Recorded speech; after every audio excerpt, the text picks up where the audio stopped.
আপনারা জানেন যে শিবির সবসময় শিক্ষার্থী বান্ধব এবং আমি মনে করি শিবির সবসময় সত্যের পক্ষে কথা বলে।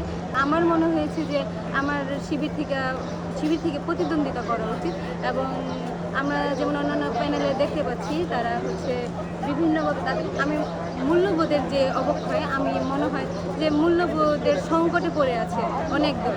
তারা কেবল ভোটের রাজনীতি করছে আমার মনে হয়। তো মূল্যবোধের সংকটে যাতে আমার পড়তে না হয়, কারণ আমার কাছে হার জিত কিন্তু থাকবে। যেমন জিতও স্বাভাবিক বিষয়, হেরে যাওয়াও স্বাভাবিক বিষয়। যে হেরে যাওয়াটাকে স্বাভাবিক বিষয় নিতে পারে না তার হচ্ছে জিতার অধিকার নেই বা প্রতিনিধি বা কোনো ধরনের নির্বাচন তার করা উচিত নয়। তাহলে আমি হেরে যাওয়ার মানসিকতায় নিয়ে আমি কিন্তু প্রতিনিধিত্ব করছি। এবং উসমান ভাই, যাকে আপনারা চিনেন, উনি সবসময় বলে যে জয় জীবন না যুদ্ধেই জীবন।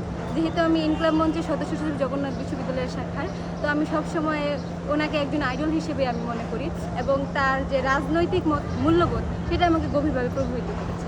তো আমি মনে করি লড়াই জীবন, হার জিত পরে দেখা যাবে।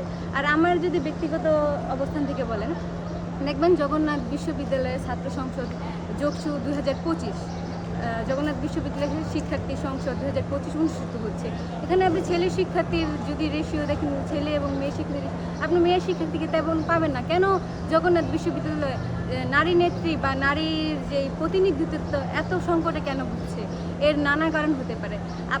একজন নারী যদি তার ভয়েস রেজ করে, দেখা যাচ্ছে তাকে সাইবার বুলিং করা হচ্ছে, তাকে ট্যাগিংয়ের রাজনীতির শিকার করা হচ্ছে, তাকে ট্যাগ দেওয়া হচ্ছে বিভিন্নভাবে, সে হেনস্থার শিকার হচ্ছে অনলাইন। আপনারা জানেন আমাদের বাংলাদেশের যে রাজনৈতিক এবং সাংস্কৃতিক পরিবেশ, শুধু রাজনৈতিক পরিবেশ বলা যাবে না, সাংস্কৃতিক পরিবেশ, যদি অনলাইনে কোনো মেয়েকে হ্যারাস করা হয়, সারা বাংলাদেশ তার বিপরীতে দাঁড়ায় যায়, প্লাস পরিবারও কিন্তু পাশে পায় না।